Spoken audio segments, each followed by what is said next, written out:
So for the next, let's see here, mark your watches, 30 minutes exactly as we timed it. We have half an hour of fun and mayhem on Poll EV. Let's see how many Danny can get to. And with that, a reminder again, if you're just joining us, this link at the top that's featured the whole time is where you can go to start typing your questions as well. It's pollev.com/CCL123, especially for our phone-only participants, it might be hard to see. So with that, I will pass it to you, Danny, and we'll go from the top. Does that work for you? It does, but I did see a question in the chat that I want to address. And so this is Please. from John Skoog. Well, I'm getting, can you comment on the recent EU announcement about carbon pricing and a border adjustment? And that's, I want to address that, and then I'll get to this. So yes, I'd be happy to comment. It's big news. It's huge news. The EU is the second largest single market in the world, only behind the United States. And the fact that they have said they already have a carbon price, at least each of the countries in that trading union have at least one type of carbon pricing in place.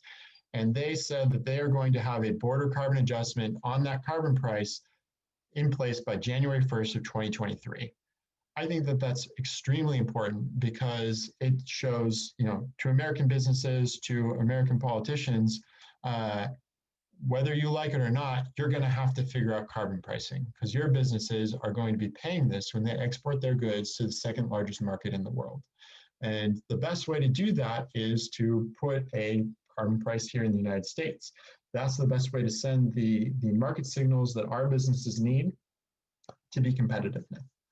So I think that that's a really big deal. I think that that would be a great thing to prepare to discuss in your meetings.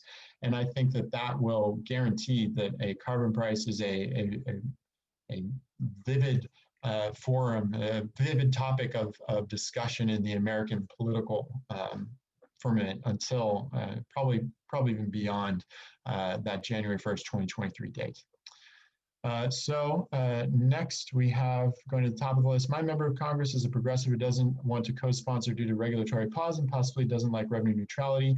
Feel like we keep asking the same question. She keeps giving us the same answer. No. Any suggestions on how to make this slightly different so she's more likely to sign on? Yeah. I think talking about the popularity is a really good way to go here. So that's a different way of talking about this, framing this from the perspective of experts. Look, I understand and respect your concern about the regulatory pause. I understand and respect your concern about revenue neutrality. You want to use this money to go faster. But what we're looking at is we're looking at all these experts in the IPCC. We're looking at these 3,500 economists who are saying that this kind of a policy works, and we want to get started. And then I would highlight some of the other features of this. The business end of this, the part that actually drives emissions down, the legislation says that this starts after 9 months. That's the fee. So any other policy that you're talking about for emissions reductions, it's going to be really hard for it to get started in as short a time as 9 months. And so emphasize that this is quick, this is expert supported, and then I would also bring in the Supreme Court element. With the 6-3 conservative majority for Supreme Court, how likely is it, unfortunately, that if you have regulations and the Biden administration, which looks like they're going to, pushes those forward, how likely is it that those are going to survive the Supreme Court challenge? I mean, that's a huge concern for environmentalists, a huge valid concern. And the message is we need to diversify the strategy here. As environmentalists, we can't rely on a regulatory-only strategy. We need to have a regulatory strategy that has a high Supreme Court risk, and we need to have a market-based strategy that has an extremely low Supreme Court risk, again, because the Constitution says that Congress has the power of the purse. And this policy, which experts back, is just about raising revenues and then distributing to the American people as, specified in that. So I think that those are the ways that you spice this up. This is a different context. And so emphasize is popular, talk about the Supreme Court, validate the concerns, and show that you appreciate those concerns. Conservative House members are concerned that a carbon price will hurt businesses. How do we address that concern? I just gave a talk today to some members of a Chamber of Commerce, a state Chamber of Commerce, and I was very focused on this. The fact is that even if Congress doesn't do anything, business is already moving on this. So this carbon pricing is popular highlights some strong statements from people in the business community. So you have the Business Roundtable. It pulls the number of Fortune 500 company CEOs who have endorsed carbon pricing. You also have the numbers for local businesses, and you can also go in the discussion in our breakout room. I suggested that you go to energyinnovationact.org, go to endorsers, go to the map of endorsements. You can actually look at your congressional district, your state, find a list of endorsements that we already have because you all have been getting them. Go there, find the endorsements, and be prepared to talk about the business endorsements in your local area.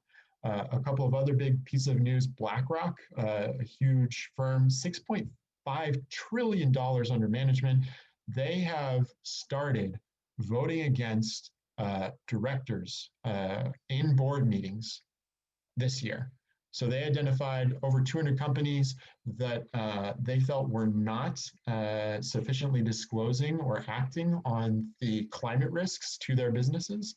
And they actually voted against, as a huge shareholder in these countries, they voted against 22% of those leaders of these companies on the basis of climate.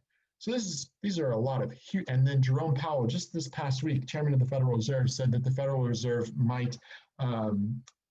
is going to start looking at climate as a risk and may require banks, they didn't say that they are required, but may require banks to start reporting their exposure to extreme weather events.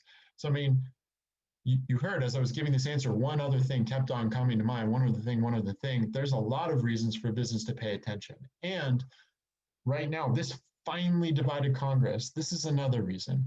For businesses, there's no guarantee that the 2022 election will yield a more finely divided Congress. And if you have a finely divided Congress, that is a situation with a president clearly identifying this as one of his top priorities, and that EU border carbon adjustment coming into effect. Those are all things that make this the perfect time for business to advocate for this.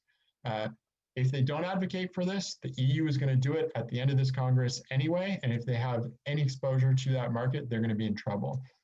So there's a lot of reasons for businesses to act now. This is a great Congress for them to get involved with a president from the bully pulpit talking about this. His top priorities are going to be COVID, the economy, climate, and racial justice.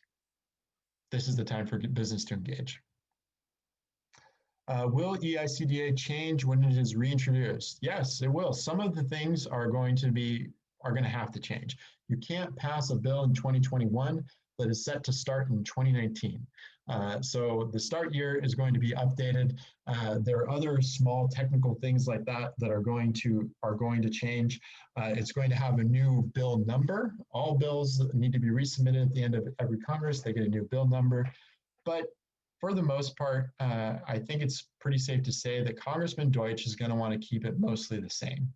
I think that he'd probably be safe in increasing the ambition of the targets, but he doesn't want to lose any of those co-sponsors. Remember, he wants to gain co-sponsors, and we want to help him do that. And so the more things he changes in the bill text, that's the more things that he has to explain to. I think that there are 78 co-sponsors we know who are coming back in the new Congress so far. So, very small attrition rate in terms of Congress as a whole. The less he has to explain to them, the better. So I think the Congressman Deutsch, he's going to update those things, but overall, he's going to want to keep the big moving pieces of this as similar as possible to the bill that these members of Congress already co-sponsored. Should we be focusing on popularity of carbon pricing across the nation or within our local area? Both. I think that you want to have, and I think that the Carbon Pricing is Popular document will help you do this. I think you want to highlight the support across the country. And then I think, and this is what I wanted you to start thinking about in these breakouts, how do you bring about this support locally? Are there endorsers? Again, that endorsement map, which is available on energyinnovationact.org. Look up the endorsers that volunteers have already gotten. Maybe you've already gotten, maybe you forgot. Refresh yourself on that and be prepared to talk about it on both the federal level and the local level. All politics is local, so that remains necessary. I wouldn't only think about the federal level and hope, and again, that document provides cues for you to talk about one or the other. Does this new openness suggest that CCL will soon look to revising the specifics of the Energy Innovation Act to make it more palatable to more groups?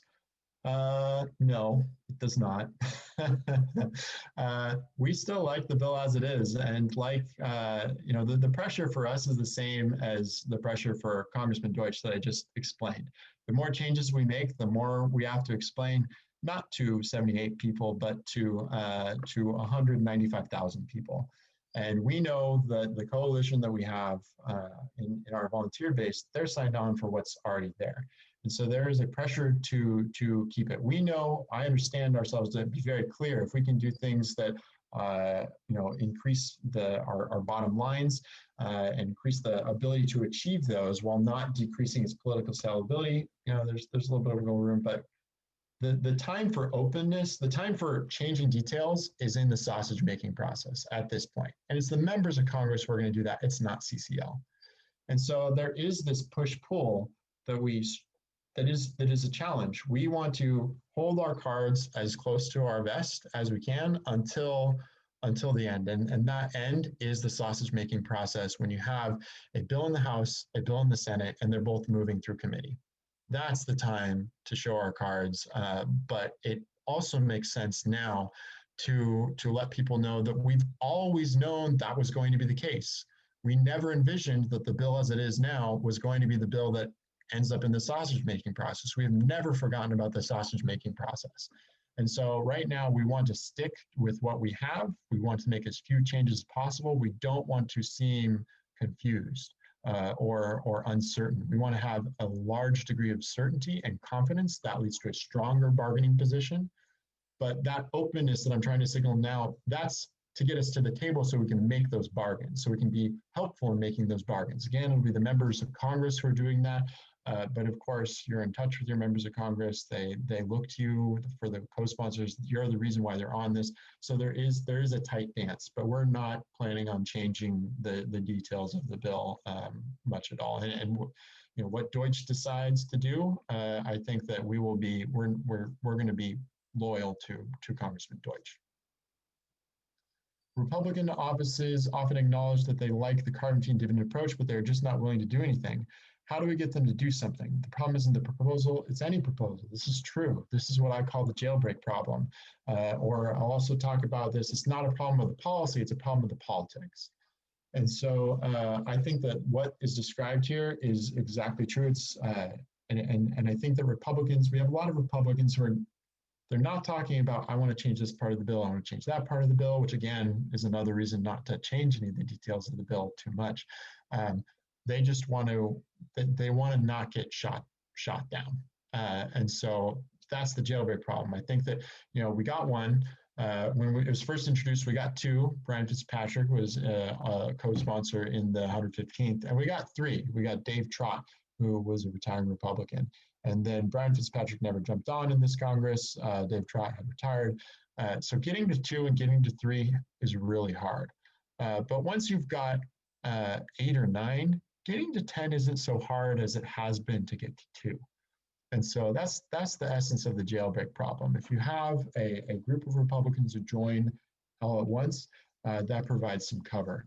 And so I just want to validate that I do see this as the problem. And how do we get them to do this? I think that the key, I've been trying to solve this problem for years. I haven't succeeded yet, obviously, but I think the key is going to be to take existing trends within the Republican Party, that meeting that McCarthy had on January 16th, and to do what we can to accelerate them. And appreciation and respect, public appreciation and respect is a big part of that. The Republican Party is shifting on climate. They're moving. We just need them to move faster. And the faster they move, the more quickly we can get to that jailbreak. So this is a valid problem. I think that we need to acknowledge what they are doing and see what we can do to get them to move faster.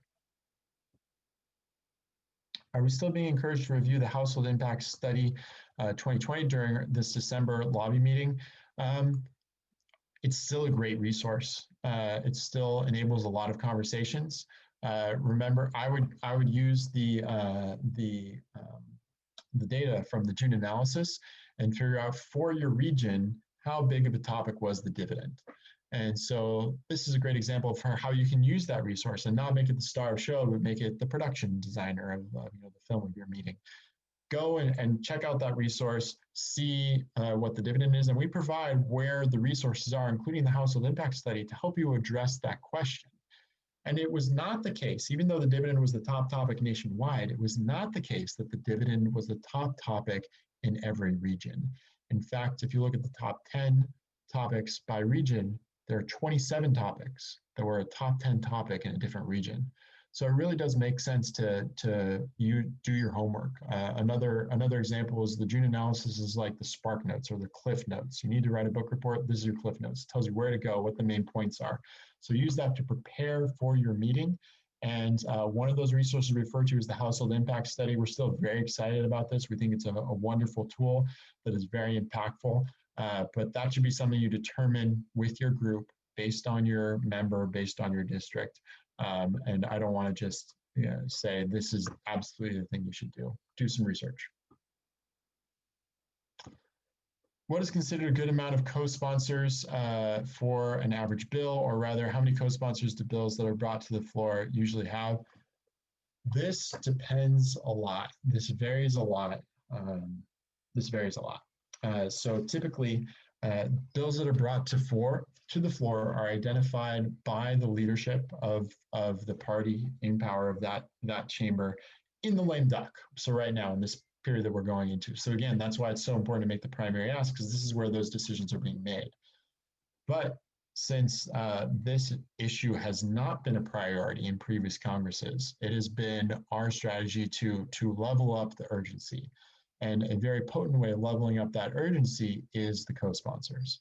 And so when this we haven't had the help of the person in the presidency making this one of his top priorities. We've really amped up the co-sponsors. I think in this context, we know climate is going to be a priority for the president and for Democrats. It's an increasing priority for Republican leadership. And so and you can have bills brought to the floor if it's a priority of leadership with very few co-sponsors. So the emphasis on co-sponsors within CCL has been a result of this dynamic, this lack of reinforcement from other important parts of the political ecosystem. And so it does vary. In a situation like we had been in, you do need quite a few to get it to grab the attention of the leadership and schedule it for moving forward. What do you think about the strategy of asking that the climate solutions carbon pricing be brought to the Problem Solvers Caucus, and whether that would in any way harm work of the Climate Solutions Caucus? This has been tried and it hasn't succeeded. That's not to say the people who have already been trying and who have an in with the Problem Solvers Caucus shouldn't continue to try. I don't see any harm with the Climate Solutions Caucus. I don't see any negative interactions there at all. It'd be great, but we've been trying to get a presentation of the Problem Solvers Caucus for years. Yeah, so I'll just stop there. It'd be great, but it's not for a lack of trying. How close are we to getting a bipartisan bill introduced in the Senate? It varies day to day. I think that we're closer than we were. I think the elections tend to knock a lot of things loose.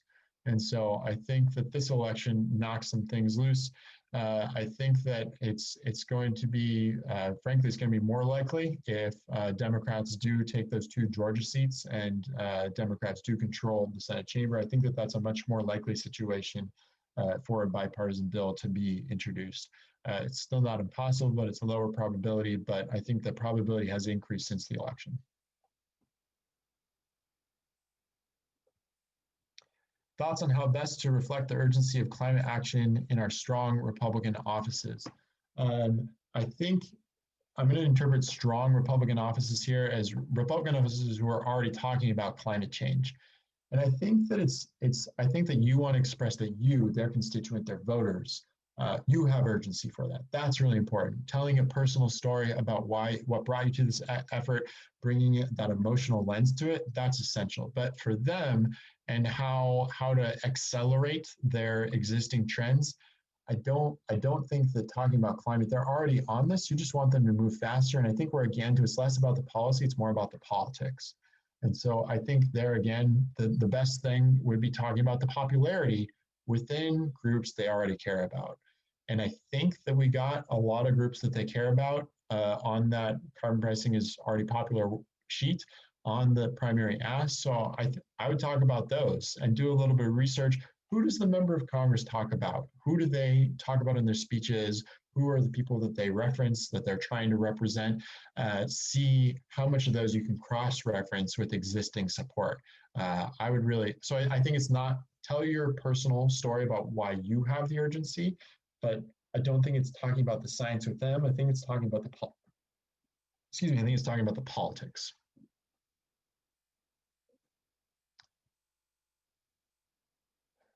Can we expect help or opposition from major environmental groups?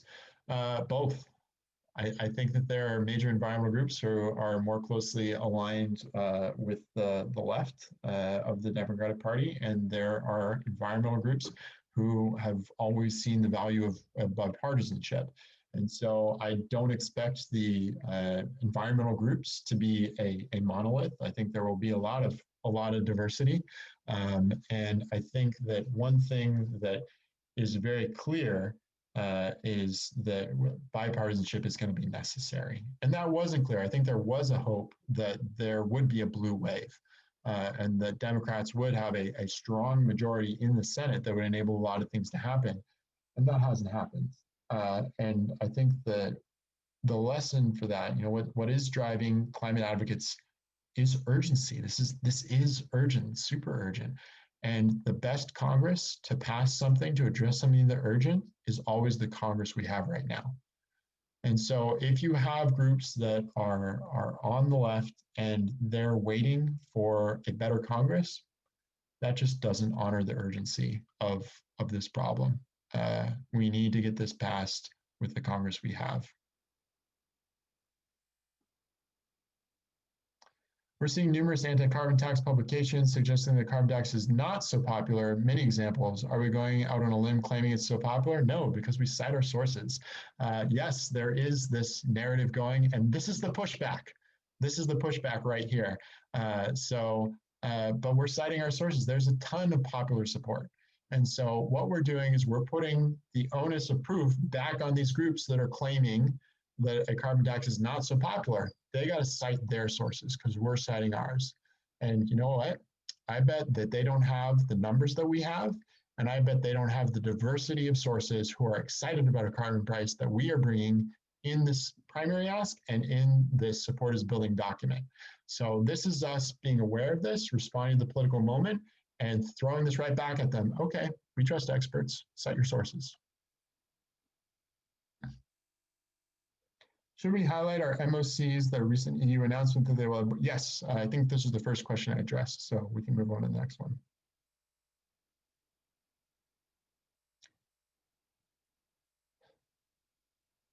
Lots of duplicates, it sounds like. How do you address senators' unwillingness to support carbon pricing because of perceived obstruction from Senate Majority Leader Mitch McConnell? Great question. I think that Mitch McConnell is extremely effective as a leader of his party. And the number one thing that members want from their leader is to help them get reelected. And so this is the thing that I think Mitch McConnell is very focused on. He wants to preserve his majority. And when you look at the map for the Senate in 2022, this is going to be a more difficult map for Republicans than it is for Democrats, simply because they're defending more seats. And craziness can happen in elections. So because Republicans are defending more seats, Mitch McConnell is going to want to make it easier for those Republicans who are defending their seats to defend that seat to win. And for some of those Republicans, some of those states, they might need some votes on climate to talk about. And so I think the way to get Mitch McConnell on board is to make the case that in order for him to preserve his majority, those Republicans who have an election in 2022 need to have a big vote on climate. They need to be very forward on climate in order to be in line with their constituents. We know from the Yellow Project on Climate Change Communications, the vast majority of Americans, Republicans and Democrats, want to see action on climate everywhere. And we know, based on this, we know that we had Susan Collins, who is forward on climate. She won, despite polling saying that she might not win in May. You have Cory Gardner and you have Martha McSally in Arizona and Colorado, who were out of step with their constituents on climate, and they lost. You also have Brian Fitzpatrick, who is the only Republican who actually has his name on a carbon price. Not ours, it's his, the Market Choice Act. He used to have it on ours, but that was the last Congress. He was in one of the most vulnerable seats in the House, and yet he won. He increased his majority, and he had his name on a carbon tax. That bill, the Market Choice Act, wasn't even a fee; it was a tax. And so, what we can bring from that, we can start to tell a narrative that for Mitch McConnell, that if you want to preserve your majority, you're going to have senators who have pro-climate votes in a big way, that they need to be in line with their constituents on climate. And so I think that's how we address this question, is by viewing Congress through that 22 lens, thinking like Mitch McConnell, the leader of his party in the Senate. His job as leader of his party is to make it easier for his party to win re-election. That's how he serves his caucus. And so let's make the case that to serve his caucus best, he needs to address climate. Here's to that and all of the amazing questions. I'm sorry to interrupt. I hear a storm rumbling outside, Danny, and I think we might be going into lightning mode. What? So we've got 4 minutes left here, and let's see how much we can get in those last 4 minutes. All right, there's talk of Senator Coons and/or Representative Deutsch being appointed to a position in the new administration. How would this affect CCL's strategy on the Energy Innovation and Carbon Dividend Act? Well, we have approximately 78 Democrats who are coming back to choose from. A lot of them are leaders.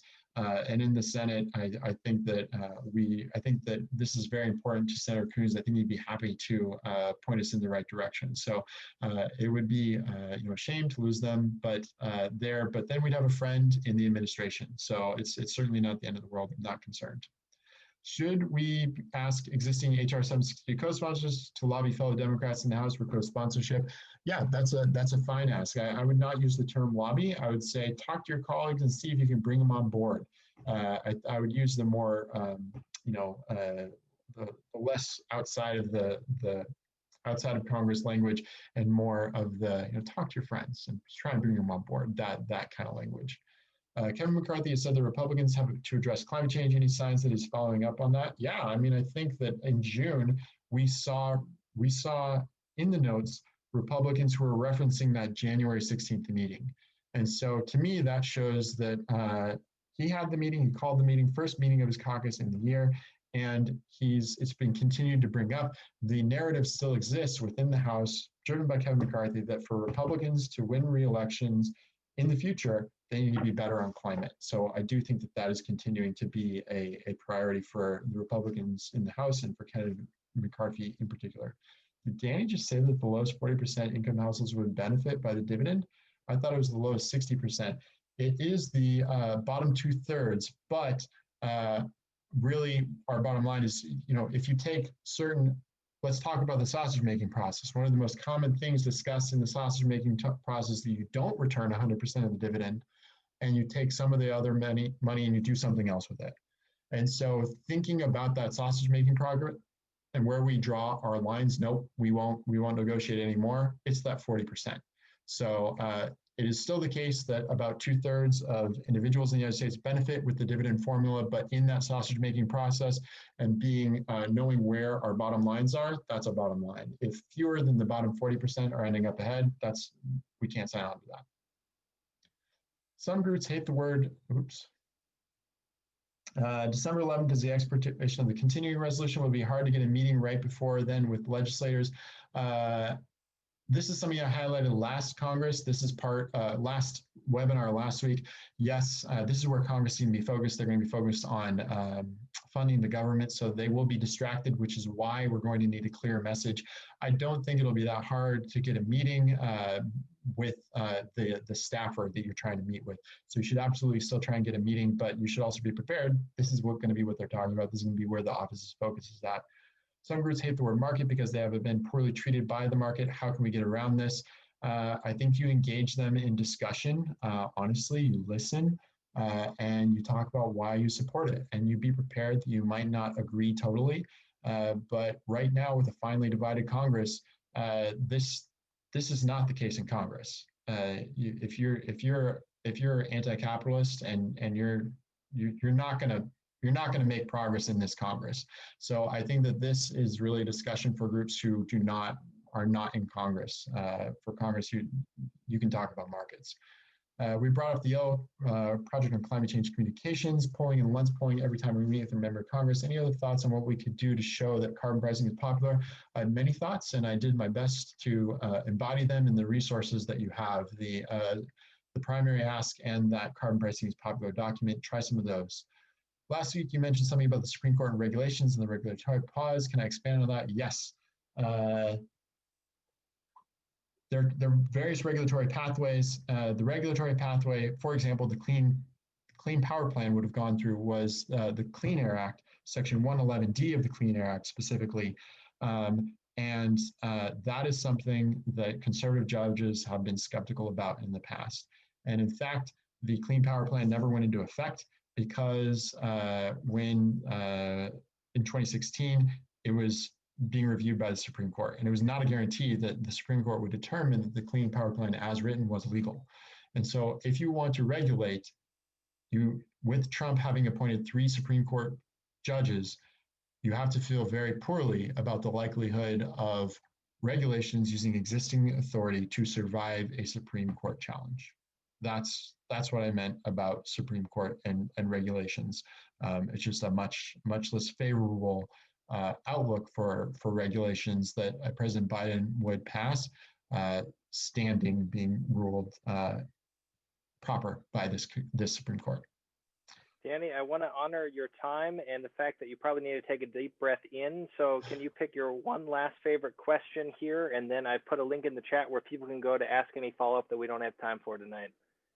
Our Republican member of Congress has acknowledged that businesses may be headed this way, and for that reason, Congress does not need to act. In other words, letting the invisible hand of the economy drive carbon pricing rather than legislation was an effective response to that argument. I think the effective response to that is number one, the EU, and businesses can adapt to that, but American businesses are going to be at a disadvantage if they don't get certainty from the government. The government can provide pricing certainty, regulatory certainty, and if they don't get that from the government, then the incentives are not going to be aligned and they're not going to be able to compete. Also, you need this for that border adjustment with the EU. So I think competitiveness, citing that EU border carbon adjustment, which is coming into force on January 1st through 2023, I think that's the way to go in this situation. Excellent. Excellent work, everyone. Thank you all so much for staying on. We still have 200 people here on the line, past an hour. This is the most devoted and invested volunteers around the country, and we want to acknowledge all of your work in preparing for your meetings. Because of the seriousness that you put into it, we are going to have success in December. And for tonight, even though we have to part, and it is such sweet sorrow, here is a quick reminder for where you can save that chat. If you found any links tonight useful that you want to have as a text file on your desktop, just go to your own text little window, click on the triple dot button, and then in that drop-down menu, click Save. If you want to see this training, the first thing that it's posted, you can find that recent training link. I put it in the chat. You can also go to our training page and then under recent training, link there. And a reminder again, you can share that link with anyone outside that didn't attend it live. We'd love to have that highlighted also outside of our own network of those that were here tonight.